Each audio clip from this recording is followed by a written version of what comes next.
to you about some housekeeping. And then she gets to introduce this evening's speaker. And I know you're going to find it a wonderful investment of your time. Have your notes ready because you're going to learn a lot tonight too. So thank you, Gretchen. Thank you, President Janet. It's so nice to be here with all of you. Thank you all so much for being here. We're excited to have another great speaker tonight. But before I introduce him, I will just do, as Janet said, a little bit of housekeeping.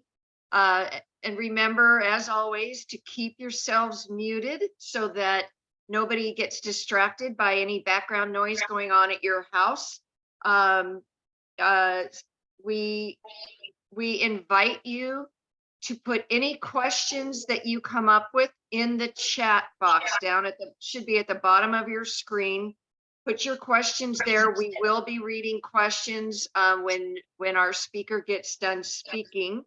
So please do put them there. Please do not unmute yourself to vocally ask a question. It just gets hard to keep track of that way. So put your questions in the chat box. We do plan to finish at 7:30, and as always, because we are all a friendly bunch of women, if you'd like to hang out afterwards for 10 or 15 minutes and visit with people that are on that you may not have seen or gotten to talk to for a while, we're happy to keep the lines open for you. So just remember that. And with that, I do want to remind you that coming up on May 30th, we will have Dr. Jeff Barkey, who will update us on health issues in regards to COVID and vaccines. He has been a very outspoken, not proponent, but whatever the opposite of that, opponent of vaccines. He's an MD, and he actually wrote a little book about that. He's also the founder of a charter school here in Orange County, and they use a Heritage Foundation curriculum. So he's very actively involved both in medical issues and education issues. That's on May 30th. On June 12th, we will have Dr. Douglas Frank, and he will be speaking on election integrity. So that will be a very important episode to tune in for. So be sure you're signed up for those. You can sign up anytime after tonight's meeting at www.cfrw.org. It just takes a minute to sign up, and then you will be getting reminders and any new updates of new speakers as we add them. Okay, so having said all that, remember, please keep yourselves muted. And at this time, I'm very happy to introduce our speaker for tonight, a gentleman that many of you are familiar with, Steve Frank. Steve is a longtime political activist. He started in 1960, walking precincts for Richard Nixon for president. He also ran the Los Angeles headquarters for Goldwater in 1964, and he ran Youth for Reagan in 1966.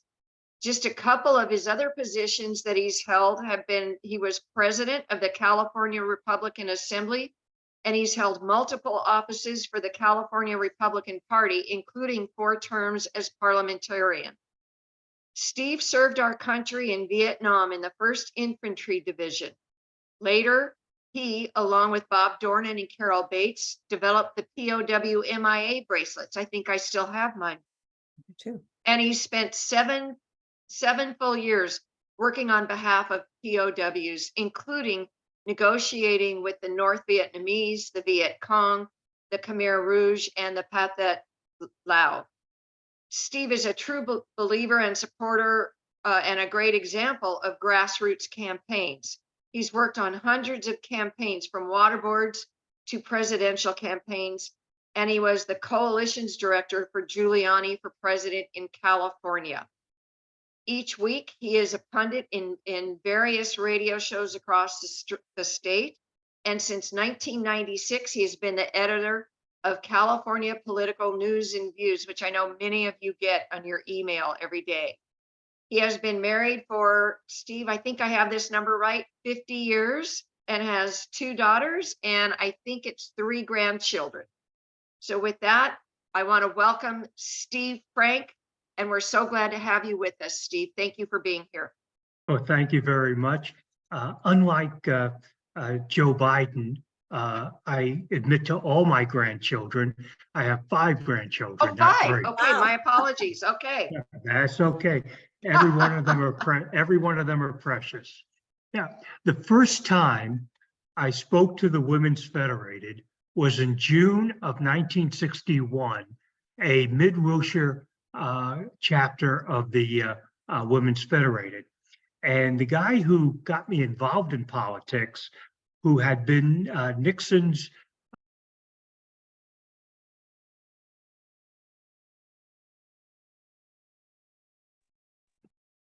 there you go. Sorry If I about had- that. That's okay. The man who got me involved in politics before I gave this speech to the Women's Federated, and he had run the Nixon campaign in 1946 for Congress, Nixon for Senate in 1950, and the Nixon for President campaign in 1960. The man's name was Murray Chotiner, and he taught me a lesson that I use and live with even today: the 5 W's of politics. When women work, we win. And so I'm always glad to accept any invitation to speak to any Women's Federated group anywhere in California or in other states as well. When I get introduced by my good friend Tom Del Beccaro, he says that Steve Frank has been around since before the Beatles, the living form, not the singing group. And when my friend Celeste Gregg introduces me, she introduces me as somebody who it knows where the bodies are buried because I buried the bodies. And thanks to the Board of Supervisors of Ventura County, 2 years ago, I was appointed as a trustee of the Ventura County-owned historic Simi Valley Cemetery here in Simi Valley. And so not only do I know how to bury the bodies, but now I have a place to bury the bodies because I have a plot of where all the empty plots are. So I'm well prepared. These are good times for all of us. We have an opportunity in 2024 to make a difference and to win elections, not only at the city council level, but at the state level. But we have to do it strategically. And one of the things that we are told as children, that our parents tell us, our teachers tell us, is never make it personal. Keep it universal. Never go towards the person. Never make it a personal argument. It's always a microcosm is the way it really should be. And so when we talk about issues, let's make it personal.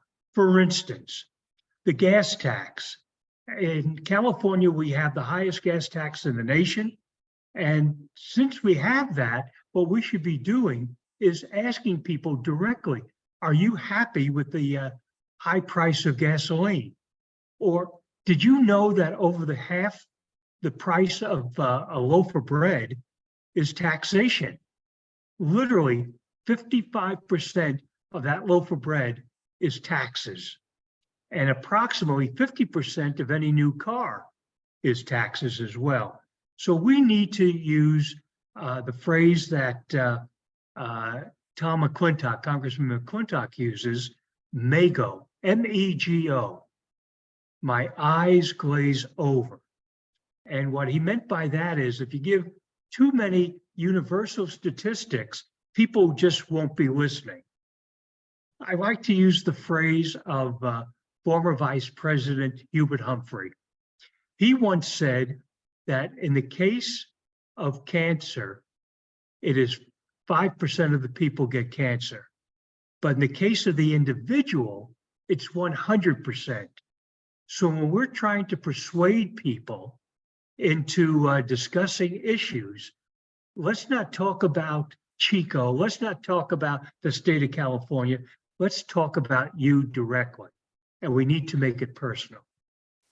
Before I get into the main part of my presentation, there are two issues that need to be discussed in light of 2024. The first issue is, as many of you know, I am very much pro-life, no exceptions, and I believe in traditional marriage. But if I want to win elections in California in 2024, I need to be talking about those issues that concern the people the most.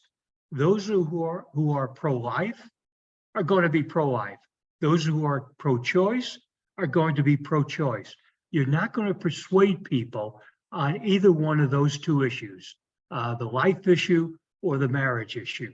So what we really need to be able to do is go to the issues that really concern folks. And they are immigration, education, crime, and the economy. But there's also an overriding issue that a lot of people talk about, and that's the homeless issue. The state of California in the last 5 years has spent approximately $13 billion on the homeless. Yet as we spend the money, the more we spend, the more homeless we get. Now, I'm going to tell you something that the media is not going to tell you. We do not have a homeless problem in the state of California.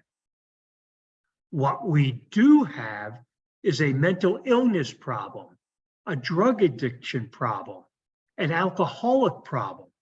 And if we were to spend that $13 billion on the mental illness problem, the addiction problem of alcohol and drugs, we would have solved the so-called homeless crisis. It is not a homeless crisis. What it really is the homeless issue is being used by unions, by greedy corporations and elitists in order to make more money for themselves through nonprofits, through programs, studies, academic studies, and a lot of other things that have nothing to do with solving the real problem, which is mental illness, drug and alcohol addiction. And we need to start talking about the real problem rather than the made-up problem of the liberal media and the grifters in politics. So let me begin by talking about the immigration issue. Last week in Texas, an illegal alien who had been deported 4 times before murdered 5 people, of which 4 of whom were illegal aliens themselves. Now, this wasn't an aberration or a one-off. As of January 1st of 2023, the US government admitted that there are 450,000 illegal alien criminals in the state of California that should be, in the nation that should be deported, but they're not going to do it. We have 450,000 known criminals performing acts like the gentleman did in Texas last week, and we're doing nothing about it. Instead of creating babysitters for the US Army, which is what the president is going to do next week, putting 1,500 troops on the borders without guns, not making arrests, but doing the paperwork to bring in the 18 to 20,000 illegal aliens a day that's going to occur starting on May 11th when Title 42 goes. Now, we need to make this personal. Jobs of Americans, of Californians, are being lost. If I just sent in my forms to the IRS on April 15th, which you're supposed to do. And of course, I had to certify that I have health insurance and what my health insurance is. And if I didn't have any health insurance noted, the IRS would fine me. But if I'm an illegal alien, I would get free health care. 2 million illegal aliens are getting free health care in the state of California through Medicaid, and that is costing all of us money, is overcrowding our hospitals, and is taking away from the needed medical care for honest citizens and honest residents here in California. It is a personal issue. Every time you go to the doctor or the hospital, the illegal aliens are there first, and they get first service as well as free service. And we need to make it personal. In 2018, a survey was done of the prisons in the state of California. Fully 35% of the prisoners in the California state prison system were illegal aliens. That is costing us a great deal of money. These are people who shouldn't be here, shouldn't have been here in the first place, and need to be deported. Now, the problem here in California, of course, is when they leave jail, the prison system or the local jail system is not allowed to tell the ICE that there is an illegal alien coming out at 2 o'clock in the morning, which is the normal time they release prisoners, and should be arrested as a deportable illegal alien. So these people go from jail back onto our streets to commit more crimes, and we are all individually have to be fearful of all this. So immigration is one of the major issues that we need to be facing for the 2024 election. And May 11th is all going to explode when Title 42 goes away.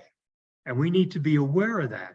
And we need to be going on social media, letters to the editor, and to forums and asking the politicians or elected officials, what are they going to do about this situation that is harming all of us?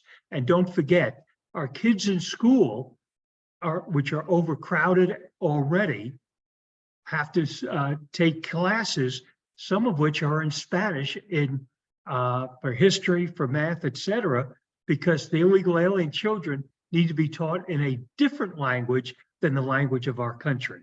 So immigration is an important issue for our candidates.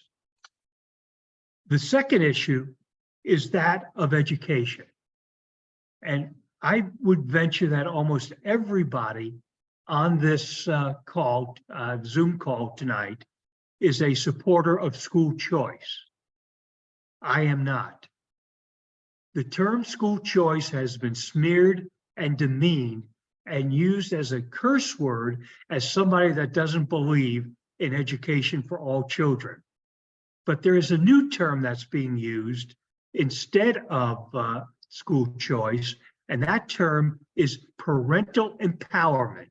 We need to empower parents to make a decision as to which facility is the best venue for their children to get an education. And the school choice is kind of like the automobile industry. Congressman Tom McClintock has said many times, what makes Ford great is General Motors. What he meant by that is competition makes a difference.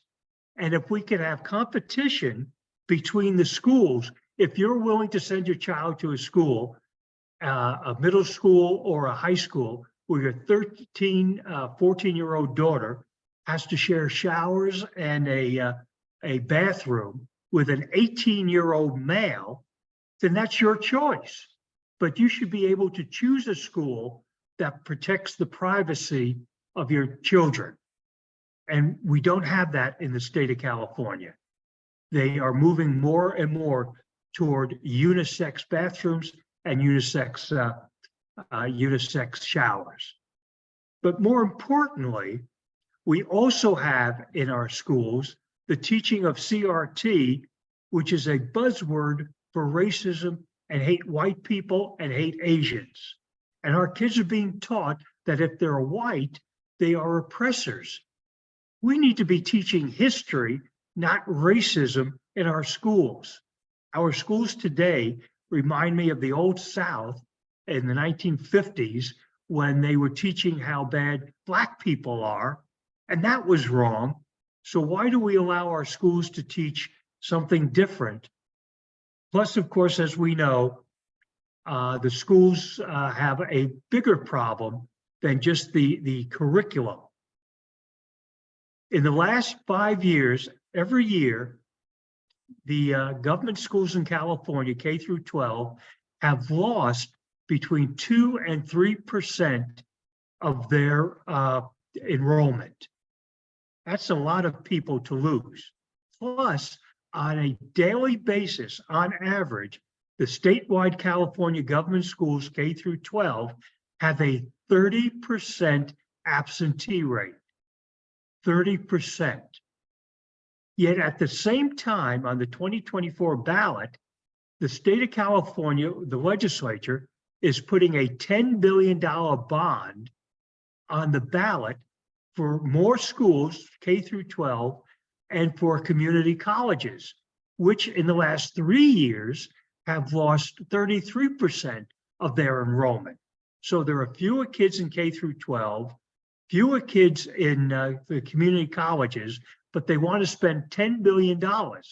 And that is actually a lie, because what they're not going to tell you on the ballot measure is that it's actually going to be a $20 billion bond, because the $10 billion is the principal, and then you have to spend $10 billion to go to the Wall Street for the interest on the bonds. And then that money goes to the local districts, which are going to have to match that for $10 billion, but they're going to have to bond it, and they're going to have to pay another $10 billion. This $10 billion bond for a massively declining enrollment is going to actually cost people in California $40 billion. That's a $10 billion bond. We need to have schools that the parents choose, not the government, and I believe in parental empowerment. And that, I believe, will be on the ballot in November of 2024. The next issue, of course, is crime. And it's always fascinating to me. We have DAs in Los Angeles like Gascon, and Alameda like Amanda Price. No offense, Janet, there is another Price, but a bad Price up in Alameda. And they believe that criminals should be rehabilitated. They believe in what's called restorative justice, instead of sending them to prison. No punishment, but they have to promise not to do it again. But at the same time they're doing that, they want to take away our Second Amendment rights. So we have fewer police, the police are being defunded, the criminals are being put on the streets, and we're not allowed to protect ourselves because the police and the justice system refuses to allow us to do that.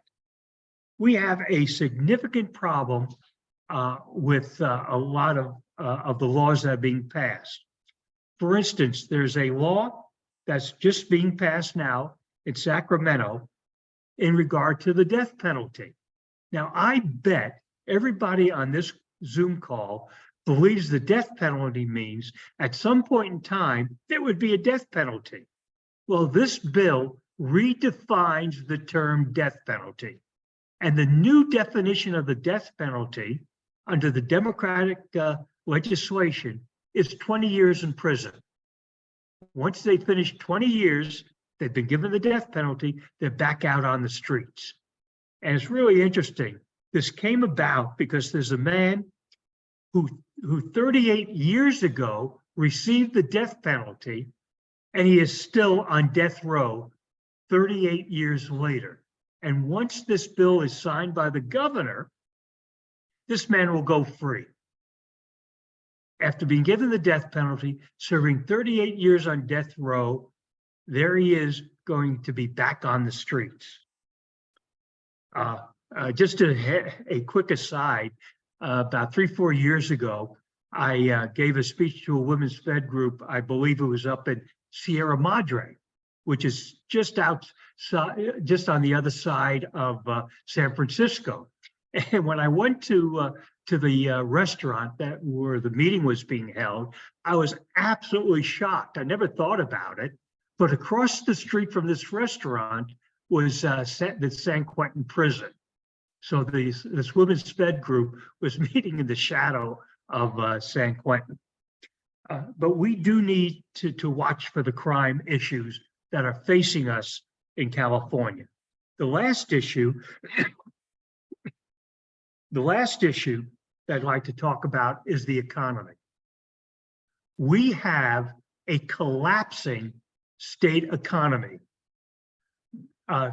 In February, the state of California announced that it had a deficit of $31 billion going into the new year. Last year, they had a surplus of 100 billion. So they overspent 131 billion in a little over a year. But it gets worse than that. The amount of money that came in from income taxes was much less than they had expected. Money for sales taxes and corporate taxes was much less than they expected. In about a week, the governor is going to introduce what is called the May Revise. That's a revision of the budget from February introduced by Governor Newsom. And that budget has to be passed by June 15th. It is my belief that when the revise comes out next week, it will be noted that the budget deficit for California is already at $50 billion, not 31, and it's going to get worse. As mentioned by Gretchen, I do the California Political News and Views 6 days a week, 10 stories. And to do that, I have to read a lot of stories about California. And every day, especially in the Silicon Valley, from San Jose to San Francisco, hundreds of people are being laid off from their tech jobs, well-paying jobs. And this is affecting the economy in the Bay Area, and it's affecting the whole state because the whole state has this problem. Concurrent with this, the governor has made a decision that we are going to have no more diesel trucks in the state.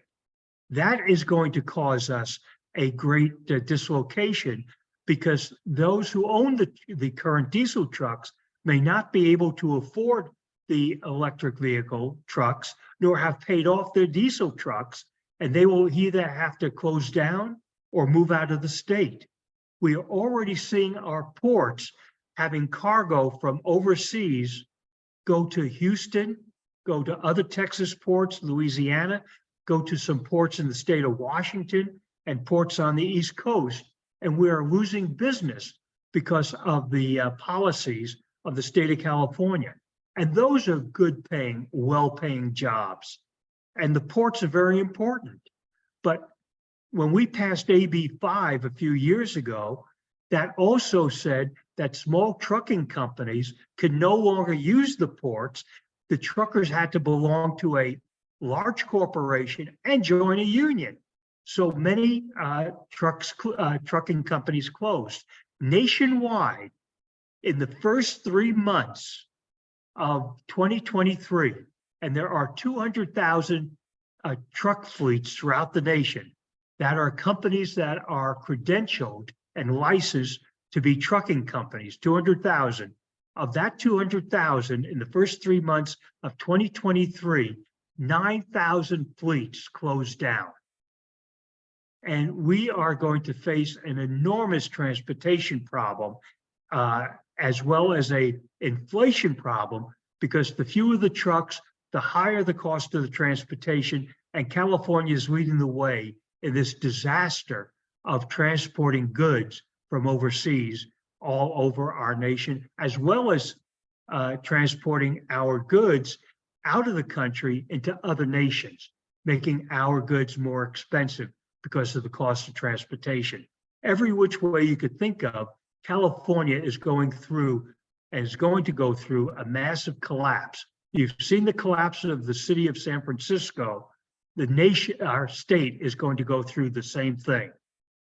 Now, at this point, if my wife was listening to this speech, she would slap me around the ears and say, you know, Steve, you're talking about all this doom and gloom and all these problems, but you're not giving a solution.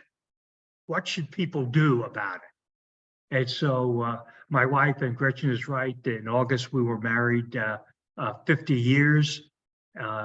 As you know, I'm in politics and I believe in term limits. But in the case of marriage, I don't believe in term limits. And so let me give you some ideas as to what needs to be done for 2024. And this is the absolute right time to be doing it. The very first thing you need to do is to grow your clubs and to grow new clubs and to strengthen the clubs that you have and train your members into how to work on campaigns, how to help candidates, what they can do to move and persuade people in the community on the issues of the state, as well as the issues in your community. The most important thing to do is to register voters. If you can't vote, you don't count. And we need registered voters. And a friend of mine who's on the board of the CRP told me a few years ago, well, you know, Steve, there's no place that we can go that we can get a lot of people to register Republican. Yes, we go to Walmart, we go to Target, we go to Costco, we have our tables, and we register people, but not a lot of Republicans. We have to register Democrats and NPP. So there's no place where we can go. And I say, you know, that is absolutely not true. There is one place we could go and we could register a lot of people who think the way we do. And you only have to do it 2 hours a week. That's all. In 2016, in the state of California, only 50% of those who claim to be evangelicals were registered to vote. Of that 50% that were registered, only 25% actually voted. And this was in 2016 in California. So if I wanted to do a surefire voter registration, I would go to the churches an hour before the services, an hour after the services on Sunday, and you would register people, pretty much people who will register Republican and think the way we do. And that's one major thing we could do. We don't have to hire people to register voters. We don't need a bunch of grifters to steal our money. We could do it as volunteers. But if I was doing a registration program, that's exactly what I'm doing, is at the churches. Then I would follow up when it came time to vote and ask the churches to harvest the votes. Make sure everybody who is attending that church votes. And I would have a 4-week voting Sunday. The 4 Sundays prior to the election, have a ballot box there to collect the ballots. And then on Monday, bring them to the registrar of voters. Because you have to turn them in 48 hours, within 48 hours after the collection. That's what the law says. And so voter registration and getting out the vote and collecting the votes is really what we should be doing. The next item is the Central Committee. We have the Santa Barbara Central Committee on the 17th of June is going to have Matt Gaetz speak. On the same night, up in San Luis Obispo, that Central Committee is having Congressman Kevin Kiley speak to their Lincoln Reagan Trump dinner. And throughout the state, the county central committees have become alive again, fully functioning in many counties. And politics is the personal, it's also the local. Remember what Tip O'Neill said, all politics is local? That's really what it means.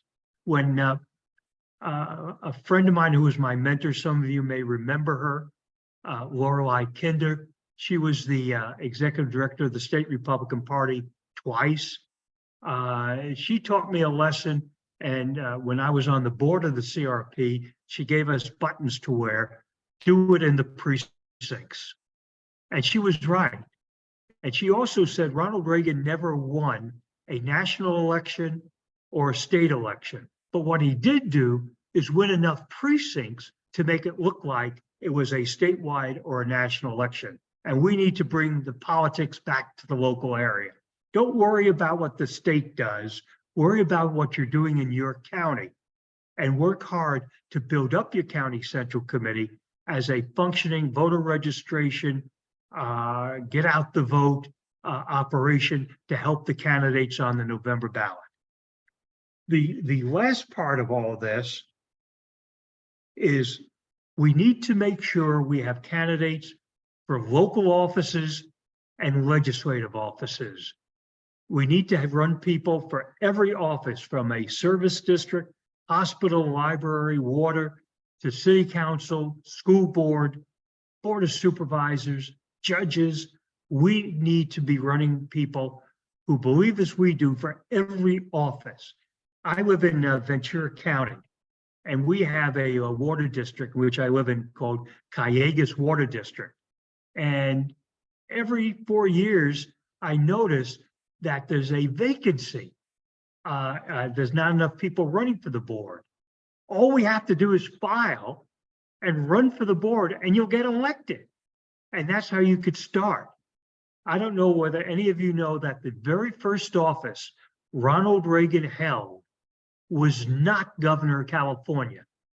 The very first office he held was as a member of the Las Virgenes Water District up in the Mulholland area.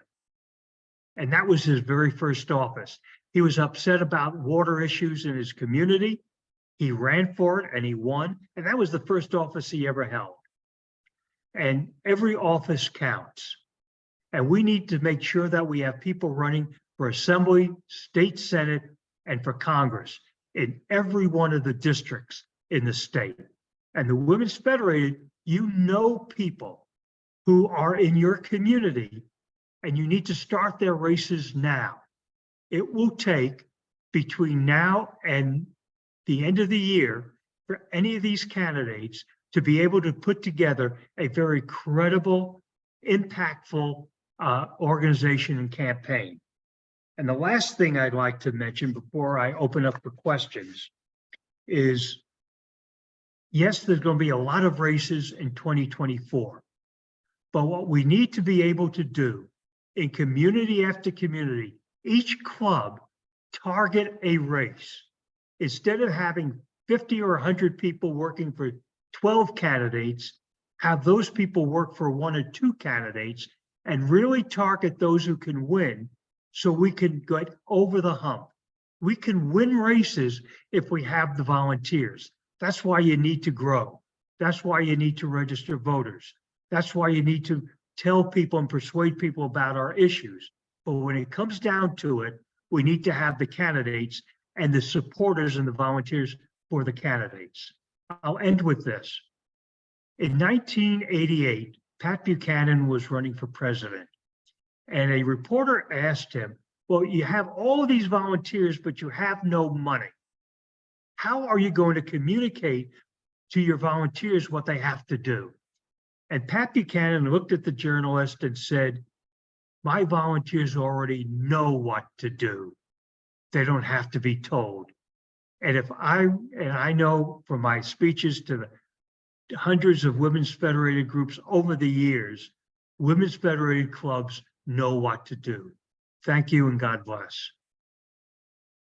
Thank you so much, Steve. That was unbelievable. What good information you've given us, and some really kind of fresh ideas too about where we can focus and things we can look at a little bit differently going forward. Normally I have a partner with me, Nancy Wofford, our third vice president, to split questions with, but she's not here tonight. So you guys are just going to have to listen to me. So sorry about that. So I will ask a few questions, and I will, if there's any questions in the chat, I will get to those as soon as I see them. So first of all, I want to ask you, who do you see coming up in California as top potential candidates for some of our top elected offices going forward, governor, you know, whatever's coming up in 2024, some of those offices, who are you seeing that you're excited about? Well, the only statewide race is going to be for US Senate. And so far, the only known candidate for that on our side is Eric Early. There are going to be more candidates in the running. They haven't announced yet, and I'm not allowed to give the name of a major candidate. But the reality is, Gretchen, that we don't have a lot of people willing to run for statewide office who are totally quality people, who have the money, who are articulate and knowledgeable, and willing to spend the time to make that race until we change the voter registration. The lower our voter registration goes, the lower the quality of our candidates go, district by district and even statewide. You know, in the last election, if you look at the results, almost all of our statewide candidates got plus or minus 40% of the vote. Part of that reason was that the Democrats did not come out to vote. They didn't see it necessary. And so our ability to attract voters didn't change. It's just that the other side didn't swamp us as they could have. 2024 is going to be different. They're going to have an open race in the primary for the US Senate. And they have a Marxist, Barbara Lee, a liar, Adam Schiff. They have an Elizabeth Warren wannabe, Katie Porter. They don't have any serious candidates that meet the needs of this state. They're all radical. And on our side, but Katie Porter already has 10 million. Adam Schiff at the last note had 13 million in the bank. Barbara Lee has just under 1 million in the bank, and Eric Early has 0 in the bank. Now I'll give you an idea of what we're facing. So that's why I think we need to be really concentrating at this moment on assembly districts, state Senate districts, and congressional districts, keeping the ones that we won in 2022 and figuring out where 2 or 3 other districts are for assembly, for state Senate, for Congress, and working on those.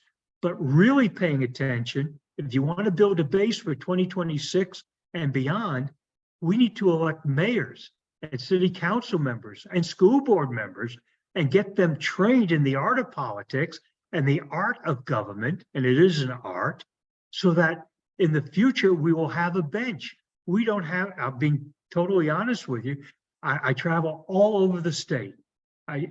Last night I was speaking in Atascadero, and I would tell you, we do not have a bench statewide. Oh, that's frightening. Very Somebody's mentioned here, Denise Gary Pandal is running for Senate. Is that somebody you're familiar with? I had a meeting with Denise a week ago Saturday for an hour in Bakersfield.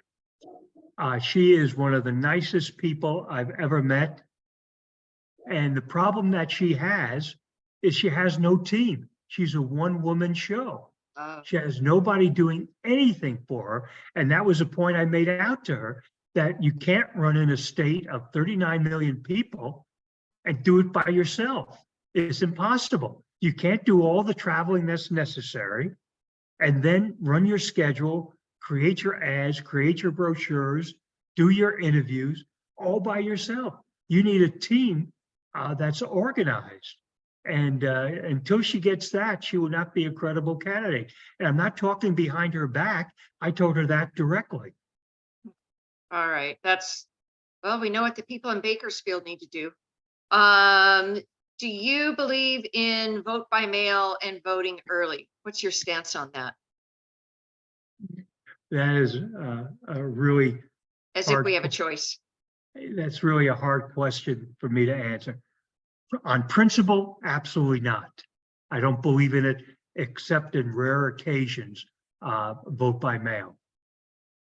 the practical side of me says, unless we start voting by mail, we're going to continue to lose. We need to do vote harvesting, like it or not, whether I agree with it or not, is a fact of life. If I don't do it and you don't do it and we don't do it, that's not going to stop the Democrats from doing it and swamping us. So we need to be practical as well as principled. And in this case, we cannot win without vote harvesting. So we need to be able to do that. And by the way, vote harvesting is nothing new. In 1982, Sal Russo, who's a good friend of mine, ran a campaign for George Duke Machen for governor. And how did they win over Tom Bradley? Ballot harvesting. They did a whole campaign based on absentee ballots. They got people to apply for absentee ballots, then went back and got them to vote. And that was the beginning of ballot harvesting. What we have today is something on the side that is something a little different, but it is ballot harvesting that was done in 1982 to win the governorship. So it's nothing new, and we've been doing it for years. And somewhere around 2000, the Republican Party and the local central committees and the candidates and the consultants running the candidates stopped doing that ballot harvesting of absentee ballots. And that's when we started to lose. What do you think are the GOP plans for California going forward? They are going to raise as much money as they can. They're going to give it to their candidates that they choose. And by the way, the state GOP does not give any money to candidates, zero. All the money that they give under their name is actually from accounts that, due to the state election finance laws, must be held by the CRP. So when you see an assembly candidate getting money from the CRP, it's actually the assembly caucus that says give the money. And the same for the Senate and for the congressional. The CRP does have 7 people, and maybe more now, who are on staff that get $150,000 or more per year. They don't do voter registration. They talk about it. They don't do election integrity. They talk about it. But I don't talk much about the CRP because I'm more interested in winning, and that's going to be done at the grassroots level with clubs through the CFRW and other volunteer groups and the county committees. You are the ones that do the work. They just try to take credit for it. Yeah. Okay. Let's see what I've got here. What are the things we need to do to play this game of voting? You just mentioned voter harvesting. Anything else? Could I ask one question on that vein? You may, Madam President. Well, I just want to ask Steve how the top 2 tier changed the voting in California. It was a radical change in the way we go. To begin with, it means that Republicans in certain districts, a lot of them now, don't make it to the November ballot. Exactly. And the voters have the choice taken away, and you have a choice of progressive Democrat versus socialist Democrat. That's not a choice. That's a disaster. And that's what we have. Now, the worst part is, and I'm glad you brought up the 2 tiers, there's a worse thing happening called ranked choice, where somebody who came in 3rd or 4th in the election could actually be determined to be the winner. And that's happened in San Francisco and is happening in other communities. That is a real danger. And the state legislature has a bill to make ranked choice the state go-to rather than the top 2. And if you thought the top 2 destroyed us, there'd be no Republican Party left. And of course, the other part of the top 2, it wiped out third parties, people who were in the Green Party, Peace and Freedom Party, American Independent Party. they are not on the ballot or allowed on the ballot in November. And so people's choice is gone. I always say this, the Democrats love choice when it comes to killing babies, but they don't want to give you a choice when you have an election. Oh, that's true. Wow. That's true. Wow. Very, Okay. very. Janet, did you have anything Oh, no, else? No, he answered it very well. And Yeah. thank you. I'm getting discouraged, but that's okay because you do say there are ways that we can counter this. I've just never seen, I'm born and raised here, Steve, and I've never seen California as bad as it is now. Well, I heard you use the word discouraged. For me, There's a lot of people who use the same word. Last night, I was asked a question Mhm. Based on the same basic speech I just gave you. And they said they were just, no, this is opportunity. Well, it is. That's true. It is. Yes. The way I've operated my life is I've always filled a vacuum. Mhm. When I see something wrong and there's nobody trying to do anything about it, and I think I can, I fill that vacuum. That's good. And when I see discouragement, what I see is opportunity. People make their reputations not based on continuing the status quo, but overturning the status quo. Absolutely. And so that's what started my newsletter back in 1996, which I've been doing 6 days a week ever since. And the other things I do, it's an opportunity. But you're right about nature abhors a vacuum. So whenever there's a vacuum, it's up to us to fill that. And you have done that beautifully through the years. Really appreciate your voice out there. I'm going to ask a question here. Some of us have been involved through our clubs in trying to register voters and get, encourage Republicans to get out to vote. And it does seem like it's kind of hit and miss and kind of piecemeal the way it's done. And you mentioned some of the typical places. And I think your suggestion about parking ourselves outside of churches is probably a really good idea. Right. But I'm wondering if we're doing a good enough job in those brief moments we have to talk to people of telling them why they need to register to vote. What do you think is the most important message we need to get across in a very short time? Who represents you? That's the real question. Do the Democrats with higher taxes, CRT and grooming in schools, crime rates, protection of criminals, protection of illegal aliens, does that represent your values? And that is really the question. And again, I'm making it personal. Now, there are some organizations that put out a document called Compare. And it shows the Democrat platform in California, the Democrat platform versus the Republican platform. And that is a very persuasive piece. And I think that is something that you should look at. And by the way, over the years, I don't know how long you've been a member, but many of the CFRW clubs over the years made lots and lots of money through the bounty program. Yes. They would get registration. I remember there was a women's fed group up in Antelope Valley, and a lady by the name of Francisco Branson, who one year got 1,000 voter registrations.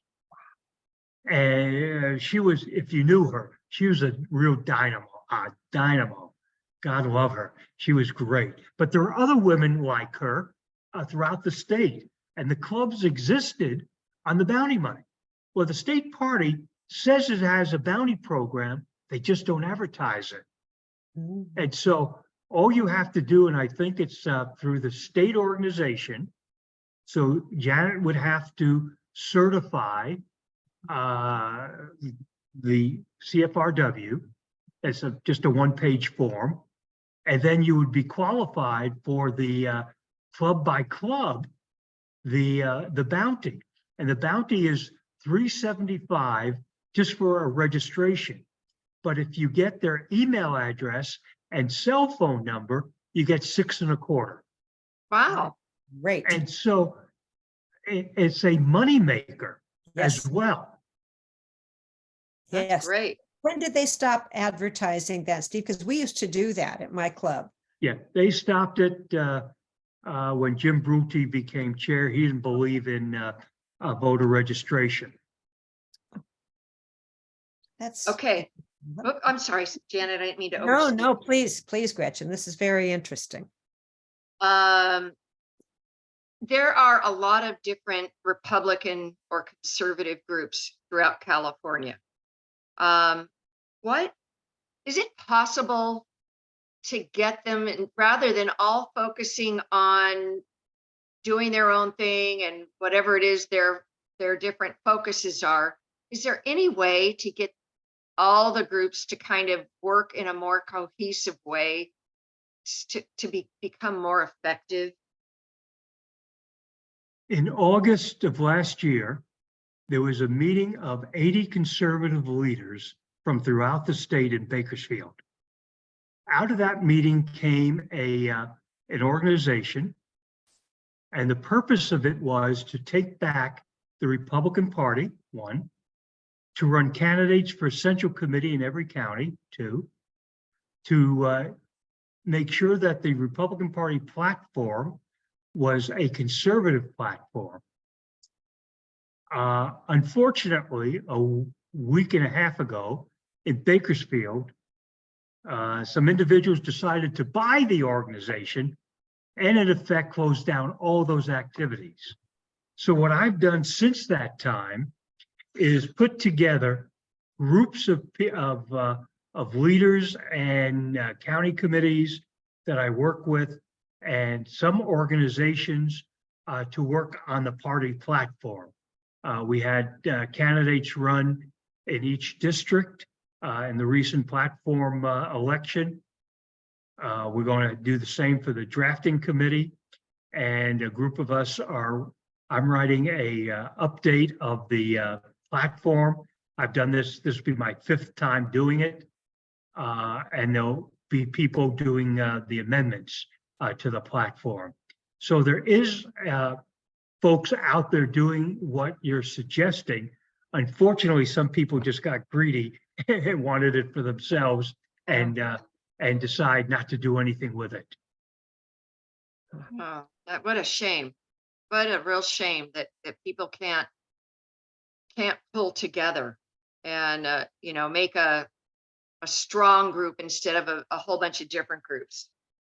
I think that is just about it. It is 7:30, and we try to honor everybody's time by sticking to our schedule. So Steve, I want to thank you so much for being with us tonight. Janet, did you want to finish out? Well, I just so appreciate, as I said, Steve's voice out there, because it stands out, because it is unique and it is bold, and we need courage. We need courageous voices that aren't afraid to speak, and they speak from a point of view of education and history, and he has experience in all these things. So that's why we are so appreciative, Steve, of you coming here tonight. It's hard to find that kind of experience, and you educated us tonight. I have a whole list of things that I wrote down, which really do inspire, because